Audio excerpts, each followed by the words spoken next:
Darno Mason, MMAHawaii.com. And this man right here, I mean, should be no stranger fans for MMA Hawaii. Flipping through the books, Tap Out, Grappling Unlimited, even Inside Kung Fu. You've seen his face there, right next to Hoist. This is Kid Peligro. So, yes. What's up, man? Not much. How you doing, man? Thanks for having me here at the show. No, thanks for coming out. What brings you to Hawaii, Kid? I love Hawaii. Hawaii is like second home to me. Hawaiians are like Brazilians. They have the same feeling of ohana, and they love fighting. So we sell a lot of books here, and everybody likes to train. When I come here, everybody treats me so great, so I keep coming back. Wow, I mean, man, or because you can beat them up. I can't beat them up. No, Hawaiians are born black belts. They have in their blood black belt already. Oh, like BJ Penn, huh? No, BJ Penn is a super black belt. All Hawaiians are black belt by birth. All right, so and what's coming up for you in the next year, 2008? What's coming up for you in 2008? Any new books? Yeah, I plan to do another book. I'm not exactly sure what. I did so many books so fast. I did like 15 books, one after the other. So I took a year off and maybe have a project, a DVD project, and, you know, just keep working magazines. Yeah, you got a whole page of just your books. For, you know, I was like, man, you flip through you flip through Black Belt magazine. You got a whole page of just your books, man. Gladiator magazine. I write for Gladiator magazine. I have a lot of books, and books are, you know, they're hard. Take a lot out of you to write. I like to do another book, but a little more directed, like a little more theory, a little more basics even. So that's my idea. A lot of research. That's what I like to do. I like to just keep, you know, bringing jiu-jitsu to everybody and give everybody incentive to train. Right. You know, just stay healthy, be good. And so I seen the Abu Dhabi. Like who should we look out for from Brazil? Like the next year's Abu Dhabi.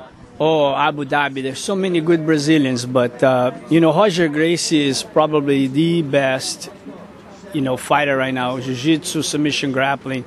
And you have Xande Ribeiro, unbelievable. You have Damian Maia, unbelievable. Marcelo Garcia, André Galvão. Have some really great Americans, you know, Rafael Lovato Jr. Oh, he's unbelievable too. You know, Jeff Monson, always tough. Oh, yeah. You know, Adam. There's an up-and-coming kid called Kron Gracie. Oh, yeah. Yeah. Maybe next Abu Dhabi he competes. He's gonna be interesting when he does. There's a lot of good talent. You know, it's hard to follow everybody. There's a lot of good talent in Europe. There's a lot of good talent in America. It's just a matter of like sometimes the right break at the right time. Brazilians compete with each other a lot, so they have a little bit of an edge, but you know, the world's catching on real fast.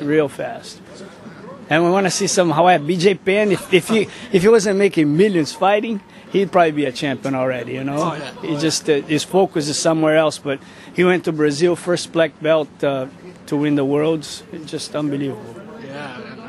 I've got a black belt and tapping out, man. So that's why I need your books to help me out, because I'm, you know, slowly getting started with this whole like jiu-jitsu game. So I've got a question, like let's say you know, somebody's older, they're just now getting into the mixed martial arts. Should they start training no-gi jiu-jitsu or gi jiu-jitsu? Where should they start first? No, the gi jiu-jitsu is 100% the basis of learning jiu-jitsu.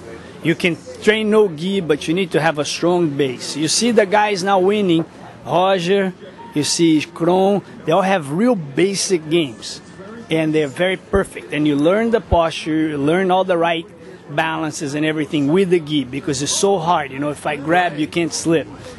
So once you get that down, you can go to no gi real easy, because it's more of a game of quick adjustments.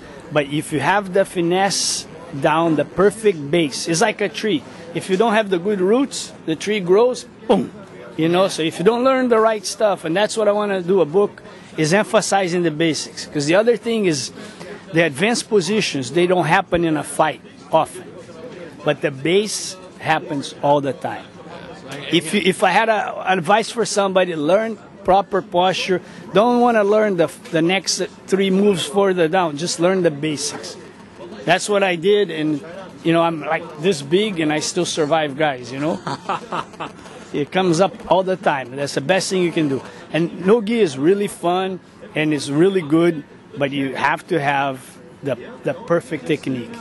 And that's the only thing you can sharpen the technique is with gi.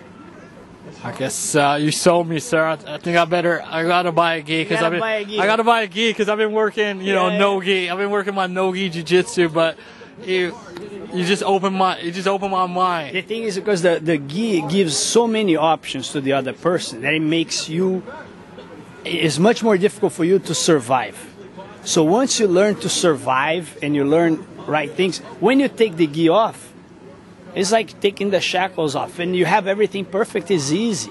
But if you learn without a gi, you learn all these wrong things because, if you're strong, you can pull. If you're quick, you can move. But someday you're not going to be strong. Someday you're not going to be quick. Someday you're going to be tired. So you need to have everything right. So the guy grabs and pulls you, just no problem. Wow. Yeah. I mean, I'm gonna go buy a lucky gi right now, man. You know where to get it, huh? Well, yeah, because we got a couple gi instructors at my school. I just been I better buy it. I wanna actually do some of the gi classes. It's harder, but it's the best thing for you. Because like everything good, it takes effort. And once you get good at the gi, you go to the no gi, you're gonna go, oh, thank you, kid. Yeah. Well, and thank you, kid. Oh man, and I'll be sure to throw up the website information so people can come check you out, buy some books, DVDs. I write for adcombat.com, which is Abu Dhabi Combat Club website, so adcombat.com. And I want to thank all the boys in Hawaii, the girls, everybody, man. I love it here, so thanks for having me on the show. Well, thanks for coming out. All right. And for Kid, this is Darnell Mason, MMAHawaii.com. Real people, real fighters, real pain.